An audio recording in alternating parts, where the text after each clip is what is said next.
our society has forgotten what a healthy human relationship consists of.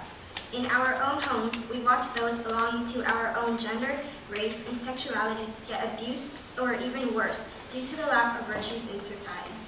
One characteristic that I believe everyone must take after is selflessness. Society needs to work on showing respect and caring for others. There are people in the world that are less privileged and are in far worse conditions than us sitting in this very room. Selflessness doesn't have to take the form of doing large actions. It can be as simple as showing empathy for others or sharing.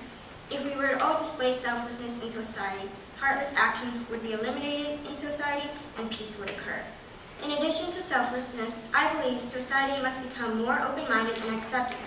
We see those in higher power in society heavily displaying hate on certain groups of people just because they are different. Imagine a society if everyone was exactly like you. It would be pretty boring because there's a lack of diversity. I met a new friend this year who has a crazy journey. Her family moved from Mexico to New York, then to Los Angeles. She has told me stories about her being bullied for not speaking the English language in New York. She was miserable, and her fellow classmates found ways to hurt her just because she was different. When I met her this year, she told me these stories. Although I can't personally relate to her life story, I listened, and I accepted her for who she was. Now my friend and I are very close, and she is very respected throughout our school. In addition, she is fluent in English and learned it all by herself, thus now contradicting the bullies. To this day, she thanks me for being so accepting and kind towards her, and I thank her for doing the same. It doesn't take much to change your mindset towards others. Sure, you may not agree or even approve of one's decisions in life, but there's no need to express it in society.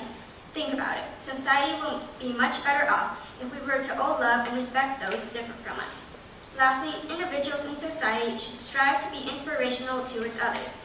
No matter the case, inspire those around you to take action in positive doings. We have to work together and inspire others to help the community, strive to be successful, or even inspire others to continue living. I believe a productive society is far better than one who does nothing and allows negative situations to just happen. If everyone in society inspired others to take action, things will get done.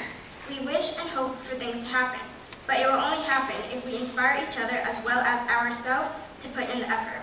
Inspiration does not have to be limited to just helping the community or society as a whole. Inspiration can apply to your individual life to help you reach your personal goals in life and your well-being. Personally, I am inspired by young adult authors to become one of them myself. Inspiration is not hard to find. Inspiration is not hard to be. It takes effort and time, but it will better both you and society. Our society is twisted. Improvements can be made amongst both the people and their actions. It doesn't have to be like the way it is. We have the capability and power to change society to make it consist of selflessness, acceptance, and inspiration. During my coming-of-age experience, I was able to acknowledge the problems in the world and the millions of people who need help in the world, and I was able to take action and better these problems. Society is the plethora of human beings, and its problems cannot be denied or ignored. Take action, promote and express goodness, and be the one who others wants to follow. Thank you.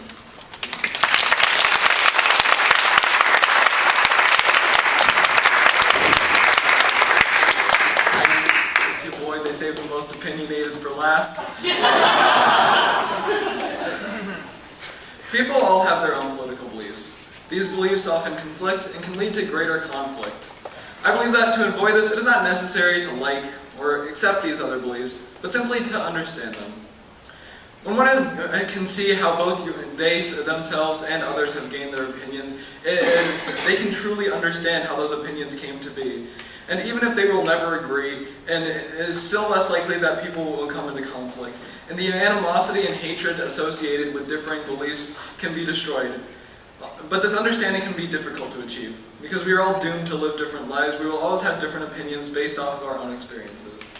Therefore, there are a couple things that I try to do to eliminate this lack of understanding. One thing I try to do is to always overcome my own biases.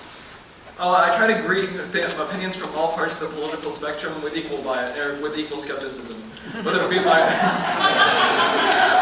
my own opinions, or communism, or anarcho-fascism, however ridiculous that one may be. Oftentimes, people. It's a real thing. Oftentimes, people, including myself, will put our other opinions under more scrutiny. This is called confirmation bias. We will put more effort into disproving the opinions of others than we will into disproving our own. And we will always do research into how our opinions are right and why the others are all wrong. There's another thing I try to avoid. This is one thing I try to avoid. I believe that this practice prevents us from truly seeing the world and limits us to forever remain within our own opinions.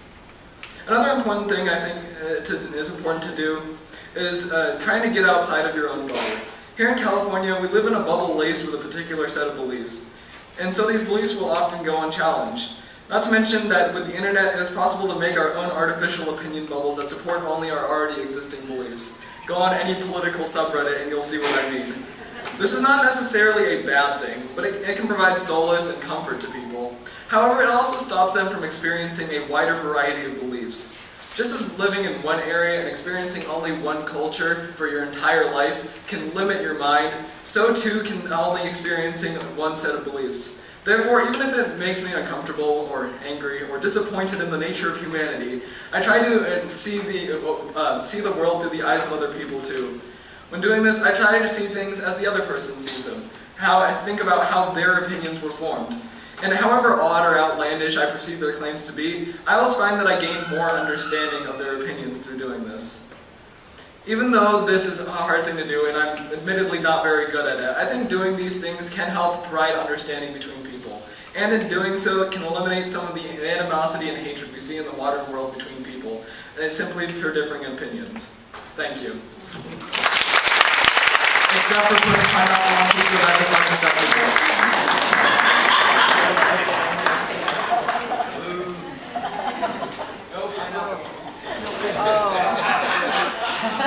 There were some very strong